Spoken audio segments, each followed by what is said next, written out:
Gí Carja agus fáilte romh arás arís ag Newtown News Bites. So you're all very welcome again here to the latest installment of Newtown News Bites.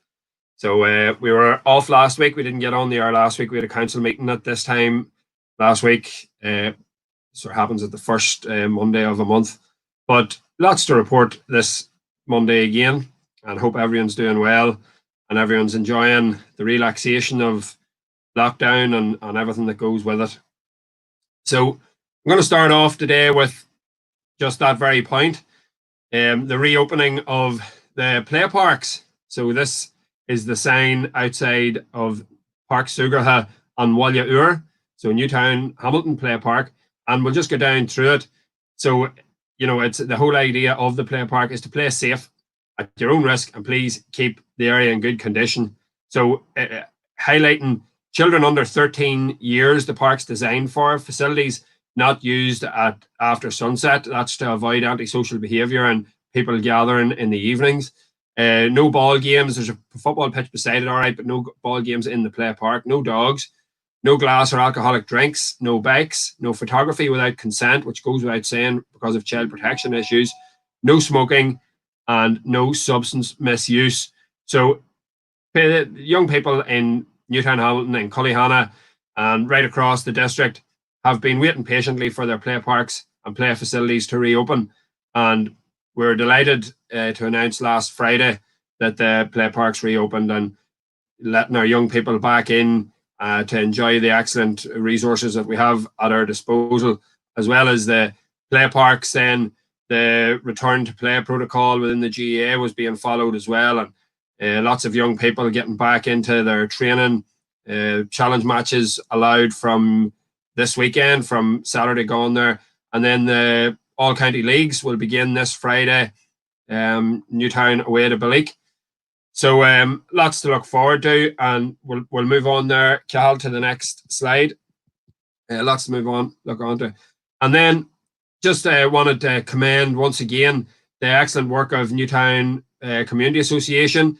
They've been busy in the last couple of weeks. Here are the bollards and ornaments and fixed sort of, what do you call them, fittings along the commons in Newtownhamilton. They had gotten into a state of disrepair, sort of. The Community Association applied for maybe money and donations of paint, and seen pictures, Niall Murray putting pictures up on the Facebook page of himself and Micheál Connell and a few others out with barrows of stone. So they put all those stones into the wee squares, and they painted all the pillars up, and I think everyone will agree they look fantastic. So every wee bit helps, and this is what I said to Niall, every wee bit of positivity just generates another bit of positivity, and in the times that are in it, I don't think there's anyone generating more positivity than the Community Association in Newtown. So fair play to them, and keep up the good work. Keep her lit, guys. So we'll move her on there. So there's a letter that came out last week, and it's a good news story. It's a great news story. It's about an environmental improvement scheme that's being managed by Newry Down District Council with funding from the Rural Development Programme. And the work includes the following environmental improvements along Dundalk Street and Armagh Street, the main thoroughfare through Newtown. So it includes new granite paving, curb trims and dish channels. It includes tactile paving, asphalt footpaths with stone chippings, resin-bound paving and coloured road coatings, new paths, stone walls and tree planting in grass areas, and new seating and litter bins, removal of overhead wires. So this letter that came out to everybody was to inform them that work was going to begin very quickly, and that, you know, you had residents along Dundalk Street and Armagh Street have to sign your signature box at the bottom of the letter and return to council by Wednesday the 22nd. So today is Monday the 13th. Yeah, so 9 days' time, Wednesday week, those letters have to get back. So we'll call round the houses in Dundalk Street and Armagh Street and remind people to get their letters in, because invariably what's going to happen is that people along Dundalk Street and Armagh Street won't be allowed to park their cars outside their houses for the days that the new curbs and footpaths are going in. So we're going to have to look at different parking arrangements for that time. So that's a very important notification for residents of Dundalk Street and Armagh Street. But a very good news story. If you don't mind your parking being disrupted for a week or 10 days, it'll bring much needed improvement to the infrastructure of the town. So if you want to move her on there, Damien or Cahill, sorry. Yeah. So this is part of our series of looking at the clubs in the area that I represent. So we started off with St Michael's, and then we went to St Patrick's, and now we're going to Image na Dorsey, or the Dorsey Amets.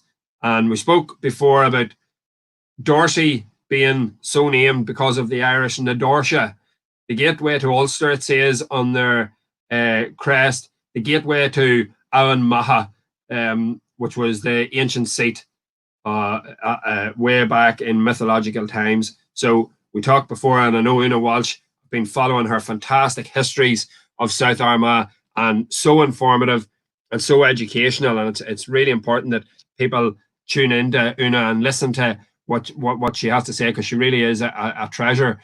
And, you know, if you could transport yourself back generations and generations and thousands of years ago to, well, hundreds of years ago, to the leg of the Battle of Clontarf and Brian Boru meeting his demise and being stretchered home or charioted home from Clontarf back to Owenmacka to be buried at the cathedral in Armagh.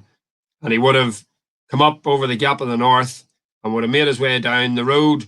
The Dundalk to Armagh road wouldn't have been in existence then, but would have come up by where Happy Faces Nursery is now, and across what's now Garvey's Road up into Dorsey. And what Una talked about, a rampart, a natural defence, was surrounded this, and it was really the only way you could get through, and it would have been highly fortified at the time. And it's such an appropriate name, and it's, you know, you look at everywhere around about you and you say, I wonder why that's named that. There's nearly always a reason and an excuse, well, not an excuse, an explanation for why somewhere is named as it is. And we'll look a wee bit at Townlands before the end of the show tonight. There's just a wee pop-up reminding everyone, a history of South Armagh tonight at 7:30 on Destination Newry. You can join it live at 7:30, and of course the video will go up for anyone who can't make it at 7:30 to watch back. So Dorsey Amets, a fantastic club in South Armagh here as well. And go on ahead, Damien, or go on ahead, Cal. There's their pitch, Rory McGee pitch, so named after a club stalwart, Rory McGee, who passed away at a young age. I'm just going to read you out a brief history of Dorsey Amets. So on the 17th of March 1917, the first recorded game of the Dorsey Amets took place at Caffrey's Meadow near Dorsey School against Lisleigh. The colours, green and gold, were a popular choice because of their patriotic associations. The War of Independence in 1919-21 saw a decline in interest in Gaelic football in the Dorsey area. In 1948, the Amets were reformed and affiliated, adopting the green and gold of the old team. The first game was a challenge against neighbouring club Cullyhanna Kevin Barry's on Easter Sunday, which ended in a draw, 3-2 to 2-5. In the face of economic depression and mass immigration, the Amets managed to keep the club alive until 1956, when they were obliged to amalgamate with Cullyhanna. You'll remember a couple of weeks ago I talked about something similar happened in Newtown, where Newtown went out of football in the early 1950s and they amalgamated in with Cullyhanna. So Dorsey, same thing happened with Dorsey. Dorsey, Newtown and Cullyhanna all joined together then. The combined Dorsey, Cullyhanna and Newtown team called themselves Tom Williams GFC, were winners of the Silverbridge Cup in 1962. A Dorsey team, probably the amalgamation, won the 1964 Armagh Junior Football Championship and promoted to intermediate, lost the 1965 final to Clonagale. In 1999, Dorsey Emmets reformed and affiliated for the 2000 season. In 2003, the under-10 team won the 3rd Division Shield against Whitecross in Balleak. In 2006, the under-14 also won a shield against Balleak at the Silverbridge Field. In May 2007, the Dorsey senior team took part in their first match to be broadcast live on 5FM, playing Balleaks. In 2012, Dorsey's senior men's team was promoted from the Junior League to the Intermediate League in a landmark achievement for the club. Ladies Gaelic football, the senior team were awarded Club of the Year in Armagh in 2008, and in 2010 were asked to participate in the 2010 Comórtas Pala Paddy O'Shea tournament in Dingle Peninsula, County Kerry, from the 26th to 20th of February. The Comórtas O'Shea is an invitation-only senior club men's and ladies Gaelic football event. The decision to develop a playing ground was made in 2003 and was immensely ambitious for a small young club. Money to build the field, here's a picture of the field again, was raised in the local community and the club. The project succeeded, and the club's home ground is now the Rory McGee Park in Dorsey Village, close to the church and community centre. The field was named after Rory McGee, the first secretary of the reformed club, who died in 2005 at the young age of 26. The first official game played was in January 2007 when Dorsey senior ladies team played Mullabrack ladies. The park was officially opened in April 2007. And of course, there's many great club men and women in Dorsey Emmets who keep the GA flag flying high. There's a selection of some of the committee and the great active club at organising fundraisers and social events at getting the club together. And they're always a very welcoming club. And I know I've been in charge of several underage teams that have gone up to Dorsey, and good bunch of people. And I wish Dorsey Emmets all the very best in the coming year. So my shiv. We'll move on there, Cahill. And I think just my last thing that I have there is a wee bit about the townlands. I think. Yeah, there it is. So hopefully if you want to zoom in there a wee bit, if you just want to look and see, this is Falchico Bollier. This is an idea for a called like a mural that is being bandied about at the minute, where we're going to try and get a nice welcome to Newtownhamilton sign. And this is, people are going to look at this and they're going to say, well, that's Dorsey as well. This is actually the Newtownhamilton ward. So you'll see straight down the middle of it is the townland of Tullyvallen, Tullach Allen, which could mean the beautiful hillock, or it could be Tullach y Vallen, Mallin's hillock, or either way. We've got Carrigacullion on the right-hand side, which is, if you go up over the Tullyat, we've got Camlea, which is up towards the McCullough Road and the Lock Road out of Newtown, connecting you into Dorsey then. So Carrigaravady and Tulla y Callahan, which would be Callahan's Height.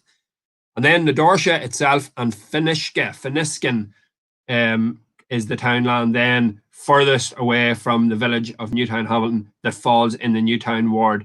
People who live in Finiskin will know that they're in the Newtown ward because they'll have spent their life going to Newtown to vote on election day, whereas people in, let's say, Polcone, on the Polcone Road or that in Dorsey, which is only half a mile from Finiskin, they'll maybe go and vote in, or they'll vote in Crossmaglen.